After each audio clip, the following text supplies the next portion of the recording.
Right, quite a lot has happened since the last video, so part two's a bit shonky, but you'll get the gist of what I've done. I've done, obviously you can see strings on it, that's not forever. They've got some dead frets up here, well, obviously where the bass strings are thicker and they're clacked into there. It'll need a fret dressing, which I'm not equipped to do.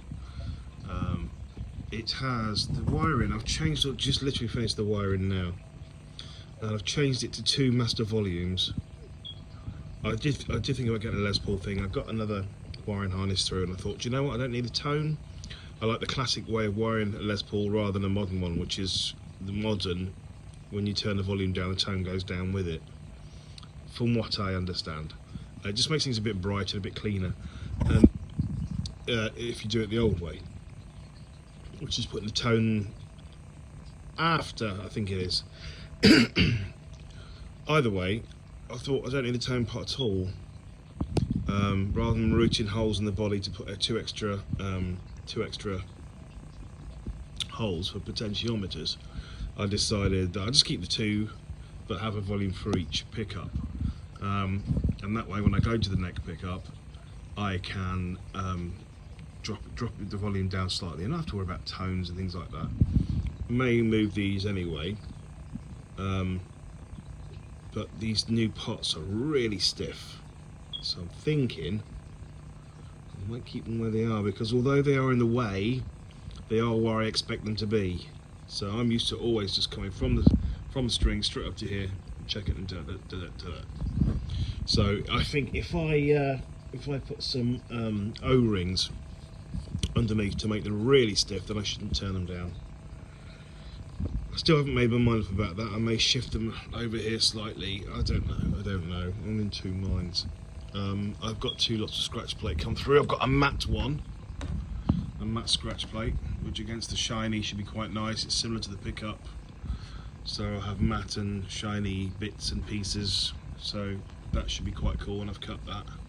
I do have a shiny one as well, just in case. The headstock,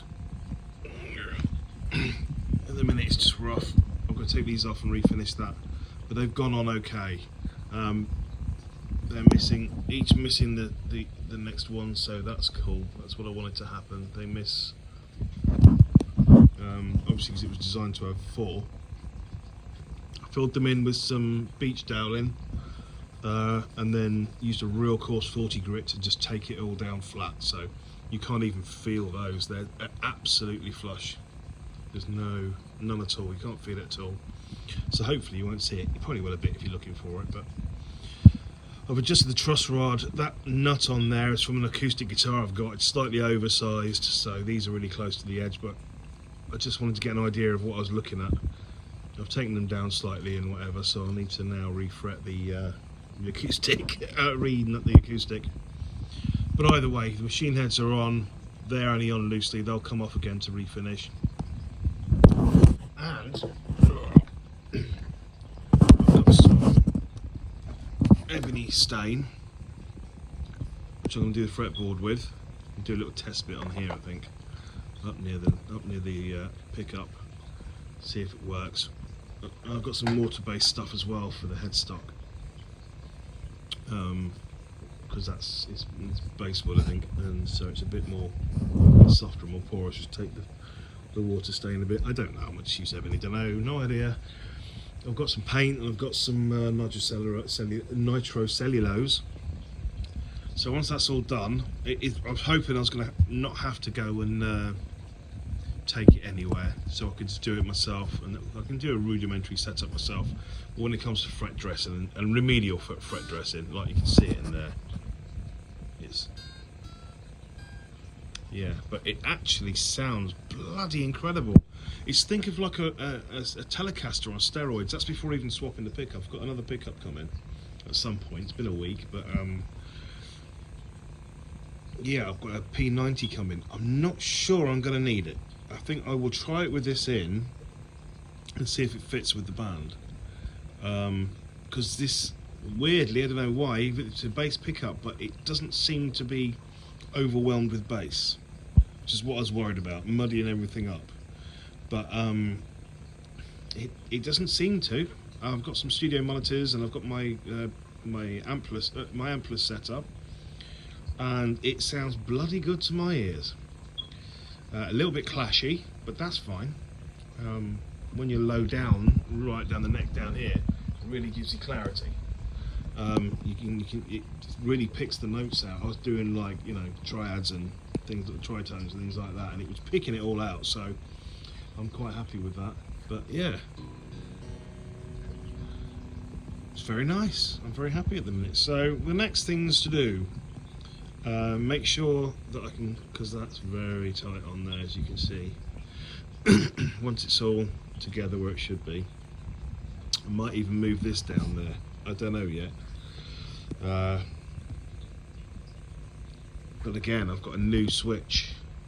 You can probably see it. It's very corroded and very old. It's 20 odd year old that I know of. You see that? Yeah. It's very old, very cruddy. Look at a bit of rust on there. It's not going to be the best inside. And there's the old tone pot. That's the same. It's corroded up to hell. Just years and years of playing and sweat and left in the cold and left standing for God knows how long.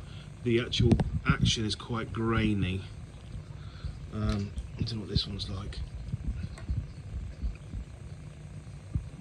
That's not as bad, but that's the volume one that I got a lot more use. I very rarely use the tone, even on my bass. So yeah, those are crappy. The new ones, excuse my shonky soldering, but the new ones are so much nicer. I can't even twist it with one hand like I could on that one. Oh, I can, there we go. So much smoother. I don't know if you can see the action, it's like butter. Yeah, my shonky soldering, but it'll do the job. So yeah, that's what I'm up to now. Yeah, I can't think. Oh yeah, I put new locking strap buttons on. Cheap and cheerful ones. Of course, I got the ferrules in. Now I'm so proud of these. There we go. They are as straight as you'll get them, done by hand. And I used a pickup cover on top. Yeah, on top. An old pickup cover, a single coil strap type, on top, screwed down, and then went through the hole in the pickup cover, so that the holes of the pickup cover at the top are up right here, and I drilled down into them. So you got the base plate and the top of the pickup cover keeping it straight as I went along. I haven't got a pillar drill. I was worried about that because I made the guitar when I was about 16, 17, something like that. And the backs were all the ferrules underneath were like that. It was terrible. So I was worried about that. Asked a few people if they've got a pillar drill. Not many people have. Some sort of get a router and push it down into it. And I thought, well, I don't know, if it grabs, it's going to make a right mess. So in the end, I just sat and thought, yeah, that's what I'm going to do. So I did that. At the back here, I'm considering making a pick holder, just a bit of plastic round here, like a slot picks under. I don't know. It's something. I mean, I can try and cover those up, but worst comes to worst, I'll just put 3 screws in. It'll just cover it quite nicely. But yes, so that's where I am. I can't think of anything else. I've done loads to it, but I'm very, very happy with the way it's coming. The only downer is the dead frets on here, and you know, I don't know if you can see them there. You can see the frets are dinked. Ridges in them on there. Look. Oh, come on, focus. I don't think you can quite see that, but there are anyway. Oh, it just appeared by my finger here. You can just see that divot in there, look. You can feel it as well. So that's a problem, and these, just on the top string or top 2 strings, it just chokes out in places. Unfortunately, it's really important places, unfortunately.